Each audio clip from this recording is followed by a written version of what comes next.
We are about to meet a V-teamer who happens to be one of the first to receive the COVID vaccine. Abid Sheikh from East Hanover, New Jersey is not only part of our VCG commercial finance group working on our gift card promotions, he's also been part of his EMT squad in East Hanover, New Jersey for about 8 years now. He's the captain of the EMT squad. So let's get right to it. Abid, thank you so much for joining us.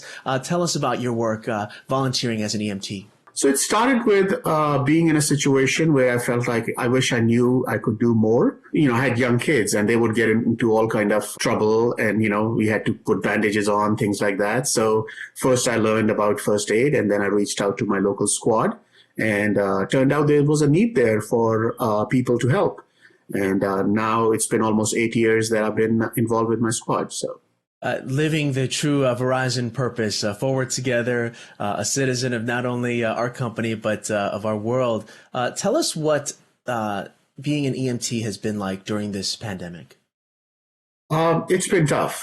This is probably the most challenging year that I've had. In the pandemic now, we have to kind of slow things down a little bit. We have to take the necessary precautions. So everything just takes longer. There's a lot more steps which are now involved. So, and after such a challenging year, some light at the end of the tunnel, you were one of the first frontline workers to receive the COVID vaccine. What was that news like and how did that all unfold? It was exciting because for me, there was life before March 13th and then there's life after March 13th. And the reason I mentioned that date is that's when I had my first COVID-19 patient on a call. And we all knew that there are risks involved. Yes, you are taking all the necessary precautions, but when you're literally inches away from somebody who is a confirmed positive case, you are taking risks. So when we heard the news that there is a vaccine, it was very exciting.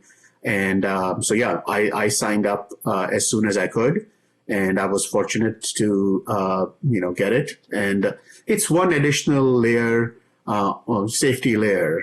We are still taking all the precautions. So the way the vaccine works, I got the Moderna vaccine. There are 2 doses. I got one. I'll get the second one in 4 weeks. But even after we get it, we will still continue to take all the necessary precautions. So. Abid, I was hoping you can walk us through sort of the process of receiving this vaccine. How did it go and kind of what unfolded step by step? The doctor who gave it to me, it was it was just like a flu shot. The only difference was they told me to wait outside for 15 minutes in case if there was any allergic reactions. They didn't want you to leave right away. But it was a very routine, I knew it was historic, but at the same time, it was a very routine procedure. Like there were people who were waiting before me, EMTs, and then there were people after me, and the doctor was just giving you shots, and the nurse was nice enough. She was taking pictures for everyone, and it was in and out. Well, you mentioned historic there. Did the gravity of that moment strike you in the moment the needle hit your arm? Yeah, no, it was, I knew that I am one of the fortunate ones who are getting it, first. And oftentimes we don't, think about our role, but that made me realize that I may not think what I'm doing is extremely valuable, but somebody thought that, these are the people who should get it first. So as you mentioned, I'm also the captain of my squad, and that was a message I brought back to my members. Don't, the society is taking you very seriously because of the thing that you're doing. And it's an appreciation they're showing you by letting you go first. And, a lot of questions about, what happens after you get the vaccine. How are you feeling? Any side effects? No side effects so far. So on my squad, we have roughly around 15 people who have received the vaccine so far. And only one had body aches for the first 24 hours after they received the vaccine. Everyone else did not complain of any major issue. Personally, I just had a sore arm for 24 hours, and after that I recovered. But yeah, no, so far so good. Let's hope for the best.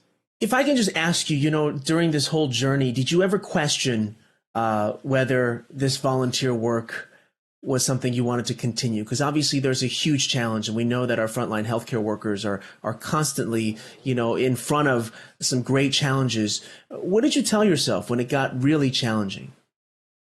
No, it was tough. I'll be honest with you. At one point, so I have three boys, and my 6-year-old has asthma. So my wife we actually sat down and we had a very serious conversation whether I should continue doing it or not, because it's not about me getting sick per se. It's, what if I bring it home and, when my child gets sick, I have, older parents. What if they get it?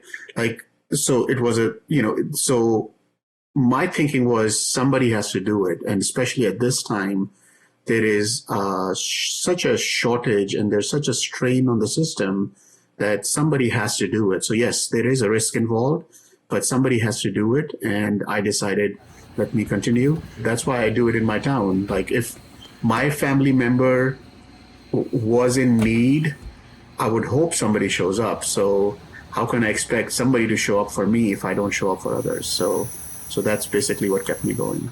Well, those are the kind of statements that makes me proud to call you a fellow V Team colleague, and it's remarkable what you and your EMT colleagues are doing as you balance family life and being a hero on the front lines. We appreciate all you do, Abid Sheikh, representing East Hanover and Verizon proudly. Thank you so much for everything you do, both as an EMT and as a V Teamer. Thank you, Andy. I appreciate the opportunity.